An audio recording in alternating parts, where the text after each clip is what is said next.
तो आइए साथियों, आप सभी का वेलकम है आप सभी के एल्टो भैया की इस न्यू वीडियो में। तो जी हाँ साथियों, इससे पहले हमने आप सभी को पार्ट 2 वीडियोस दे दिया था मौलवी सोशल साइंस का। ये मौलवी का प्यारे साथियों, ये पार्ट 3 वीडियो है सोशल साइंस का। जी हाँ, आप सभी को कम से कम इसमें 200 से 250 ऑब्जेक्टिव हमने करवा चुका है। ये आप सभी का पार्ट 3 वीडियो है। तो चलिए साथियों, देखते हैं आज की इस वीडियो लेक्चर में। इसमें भी मैं 50 क्या कहते हैं ऑब्जेक्टिव को कवर करवाऊंगा। जी हाँ, इससे बाहर आपके कोई भी सवालात नहीं आएंगे। आप याद रख लीजिएगा एक बात और दिमाग में बसा लीजिएगा। तो चलिए हम शुरुआत करते हैं इस वीडियो की। तो देखेंगे प्यारे साथियों, सबसे पहला नंबर सवाल है, सवाल नंबर 103 की ओर बढ़ते हैं कि मंदरजा झेल में से कौन सी रिश्तेदारी साफ तौर पर नहीं आती है? नस्ली रिवायत, शादी से मुताल्लिक ताल्लुकात, ऑप्शन नंबर सी हालात, ऑप्शन नंबर डी में है बराबर की जमात। तो ऑप्शन नंबर डी हो जाएगा, यानी कि बराबर की जमात है ये कोई रिश्तेदारी साफ तौर पर नजर नहीं आती है। चलेंगे साथियों, सवाल नंबर 104 की ओर बढ़ते हैं कि चिपकू तहरीक का ताल्लुक किस सूबा से है? सूबा का मतलब होता है स्टेट, यानी कि राज। उत्तर प्रदेश, उत्तराखंड, मध्य प्रदेश या फिर आंध्र प्रदेश। तो ऑप्शन नंबर बी हो जाएगा, चिपकू तहरीक उत्तराखंड स्टेट से ताल्लुक रखता है। चलिए, जाति एक डैश दर्जा है। तो जाति जो है प्यारे साथियों एक बंद दर्जा है। सवाल नंबर 106 की ओर बढ़ते हैं, कह रहा है कि निज़ाम, जाति निज़ाम में खाने पीने पर डैश है। तो बंदिश नहीं होती है, बंदिश होती है, ए और बी या इनमें से कोई नहीं। तो जाति निज़ाम में खाने पीने पर जो साथियों बंदिश नहीं होती है। कौमियत का मतलब क्या है? ऑप्शन नंबर एक, सवाल नंबर 107 है। तो आम समाजी मुस्तफसिर, उसके बाद आम ज़ाती मुस्तफसिर, आम जोग्राफियाई मुस्तफसिर, इनमें से कोई भी नहीं। इसका जवाब ऑप्शन नंबर डी हो जाएगा, इनमें से कोई भी नहीं है। सवाल नंबर 108 में है कि संथाल बगावत की क़यादत किसने की थी? तो चित्रा भगत या फिर बिरसा मुंडा या फिर सिद्धू कान्हू या फिर कुरिया मुंडा। तो इसका ऑप्शन नंबर सी हो जाएगा, यानी कि सिद्धू कान्हू ने। सवाल नंबर 109 में पढ़ते हैं, तो कह रहा है कि नई कौमी आबादी पॉलिसी का ऐलान कब हुआ? तो साथियों इसका जो ऐलान हुआ था ऑप्शन नंबर सी, यानी कि 2000 ईस्वी में। सवाल नंबर 110 की ओर बढ़ते हैं, तो कह रहा कि मंदरजा झेल जमात में से किसे आप हिंदुस्तान का सबसे छोटी मजहबी अक़लियती तबका मानते हैं? तो ऑप्शन नंबर डी हो जाएगा, यानी कि पारसी को। चलेंगे साथियों, सवाल नंबर 111 की ओर बढ़ते हैं। इनमें कह रहा है कि बरी अल मज़हब, यानी कि बैरुल मज़हब का मतलब क्या है?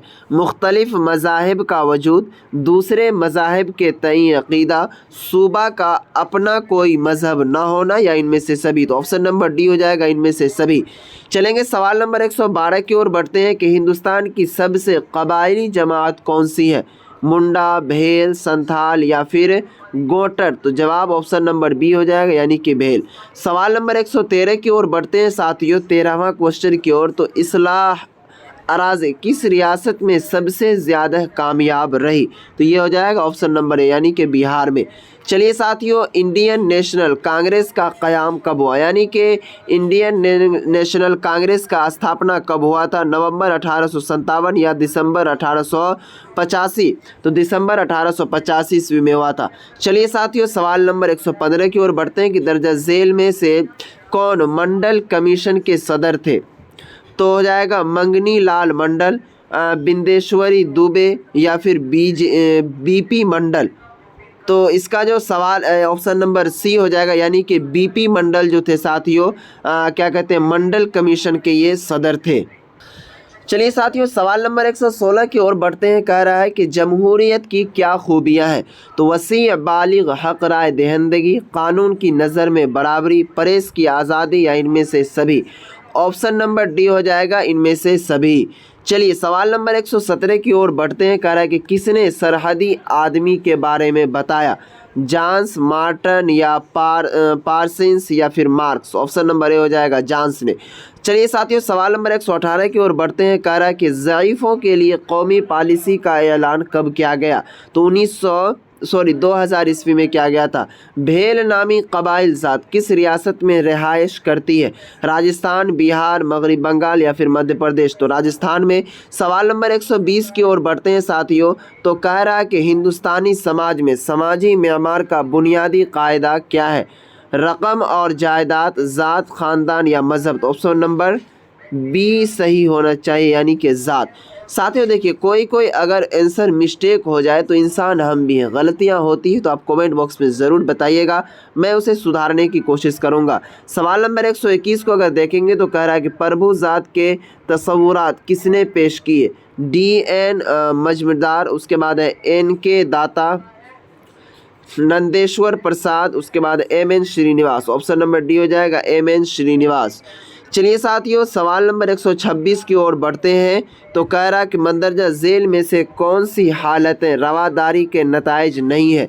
सारिफैन, बेरोज़गारी, या देही सनअत का बिखराव, या फिर इज्तमाई ख़ानदान का बिखराव। जवाब ऑप्शन नंबर ए हो जाएगा, सारिफैन। चलिए आगे बढ़। सवाल नंबर 123 में कह रहा है कि हुकूमत हिंद ने सबसे पहले अक़लियती कमीशन का क़याम किस साल किया? तो इसका जवाब 1978 ईस्वी हो जाएगा। ये ईस्वी वाला को तो आप साथियों रट लीजिएगा, ये सभी सवाल ज़रूर आएंगे।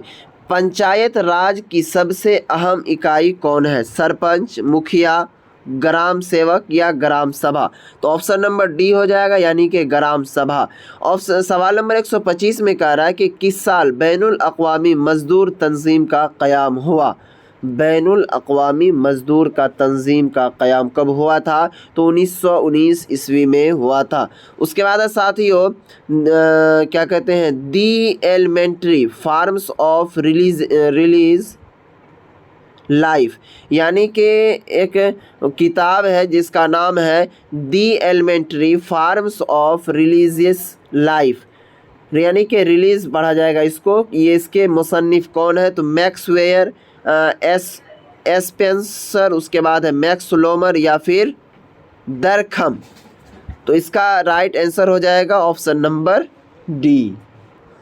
सॉरी साथियों, थोड़ा सा मैं क्वेश्चन पढ़ने में मिस्टेक कर दिया, इसके लिए सॉरी। यह है कि the elementary forms of religious life, religious का मतलब होता है धर्म के प्रति, जाति के प्रति जो किताब लिखी गई है, एक किताब है इसकी का नाम है धर्म के उस पर लिखा गया है रिलीजन्स।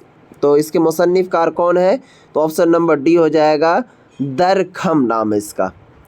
सवाल नंबर 127 में बढ़ेंगे तो कह रहा है कि बिहार में ग्राम पंचायत में खातून के लिए कितने फ़ीसद रिजर्वेशन दिए गए हैं? 50% रिजर्वेशन दिए गए खातून यानी कि औरत के लिए। ये सभी सवालात भी आई हैं। सवाल नंबर 128 कह रहा है कि हिंदुस्तान में समाजी मेयार की बुनियाद क्या है? जायदाद या ख़ानदान या ज़ात या फिर मज़हब। तो ऑप्शन नंबर सी हो जाएगा, यानी कि ज़ात। सवाल नंबर 129 को अगर देखेंगे तो कह रहा है कि बिहार में ज़ात के तनाव की वजह है फैशन, तालीम, ज़मीन या इनमें से कोई नहीं। तो बिहार में जो ज़ात का जो तनाव का वजह होता है ज़्यादातर, वो ऑप्शन नंबर सी यानी कि ज़मीन। तो साथियों इस वीडियो में बस क्या कहते हैं 130 सवाल करवा देते हैं। मंदरजा झेल में से कौन कबायली समाज के मसाइल नहीं है? ज़मीनी बलगाव, छुआछूत या फिर ए और बी या इनमें से कोई नहीं। तो जवाब इसका ऑप्शन नंबर डी हो जाएगा, सॉरी ऑप्शन नंबर बी होगा, यानी कि छुआछूत।